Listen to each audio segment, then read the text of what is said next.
Hello everyone, welcome back to my channel. So this is going to be a review for episode 2, Handmaids, season 1. So the second episode starts off with the ceremony.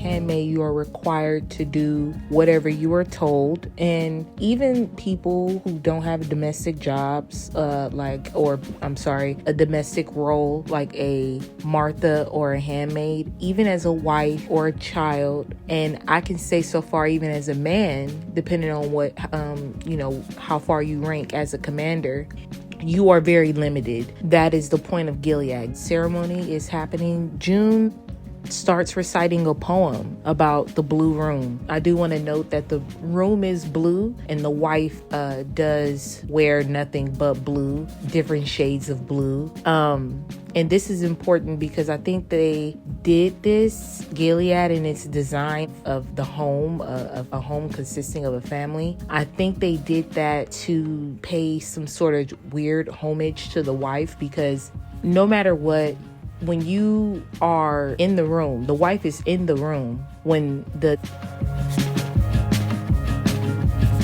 room in which is happening is blue, which is the color that the wife wears. She is also participating in the ceremony by holding down the hands of the handmaid. So it's very sick, and the wife has to sit there with the handmaid between her legs as this crime is happening. So she is also I wanna think of the word. I'm gonna put a slide of the crime that it will be considered today.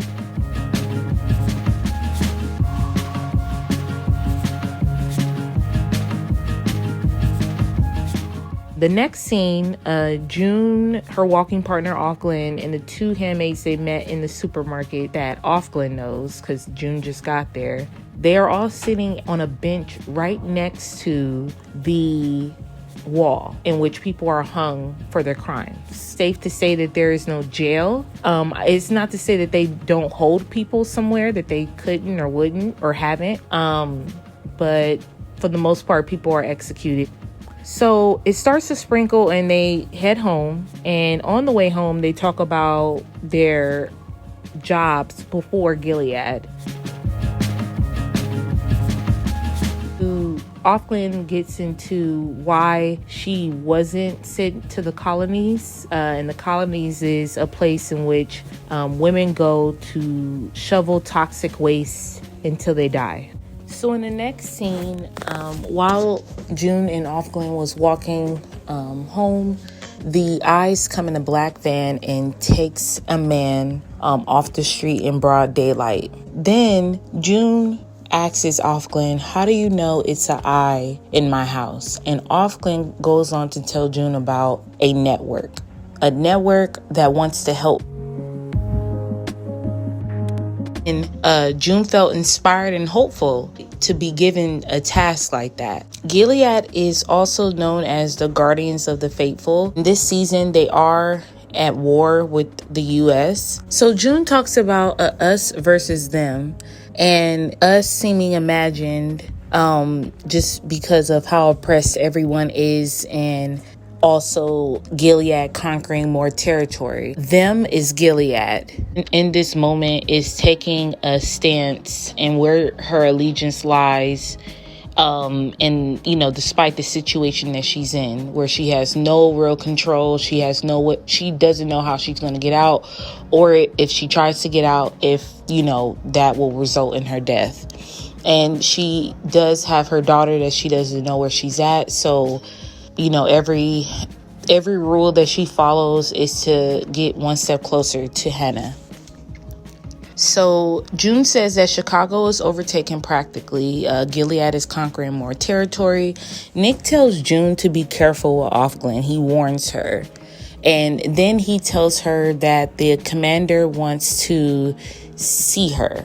And so when a handmaid gives birth, a birth mobile will appear at all the handmaids' home to round them all up and go and support the handmaid that is giving birth. The weirdest thing is that while the handmaid Janine is the one that's giving birth, while she was giving birth, the wife and other wives, the handmaids that are there, the wives are there with them as well. So again, women cannot go anywhere alone.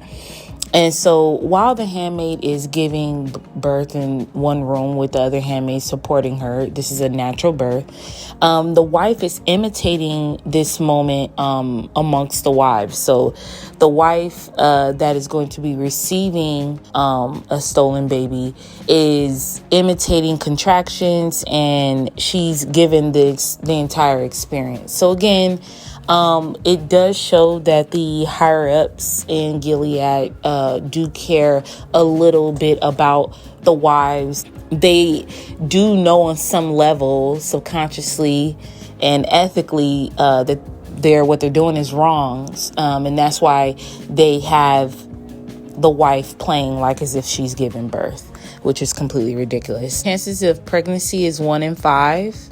But June remembers when she was pregnant with Hannah.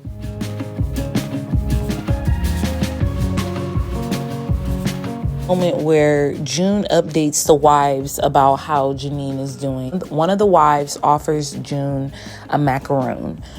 June is very controlled in this moment because she could not deny the macaroon. She couldn't say, "Oh no, I'm good." She was made to eat it in front of them.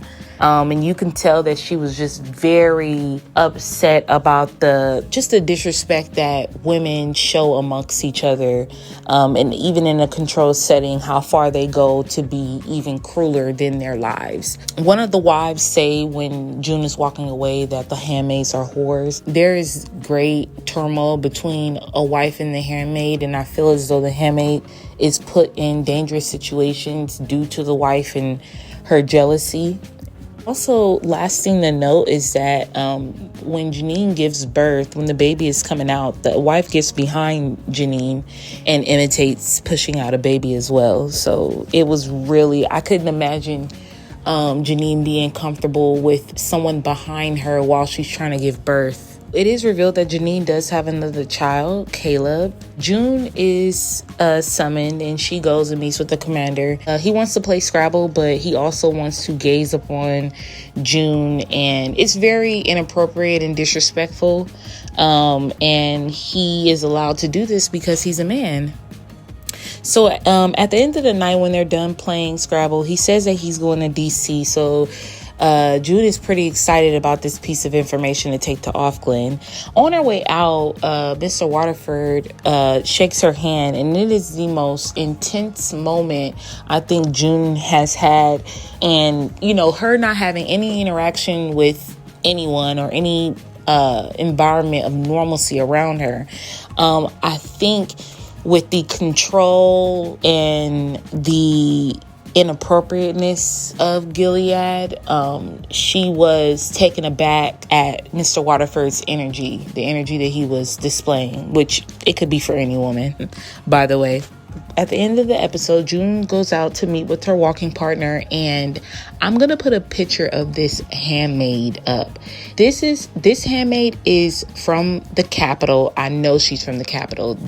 So there's levels to handmaids. The handmaids in the home, and then there's the handmaids of the higher ups. So those are the handmaids that are in the capital. And we will get into the differences of handmaids. And so this handmaid is a drone. I call her a drone because she's completely scary. And so I'm going to put a picture of her up. Happy Halloween. You guys, make sure you guys enjoy yourselves. Thank you so much for tuning into my video. If you made it this far, I appreciate you so much. Like, comment, and subscribe, and click the bell to be notified. Thank you.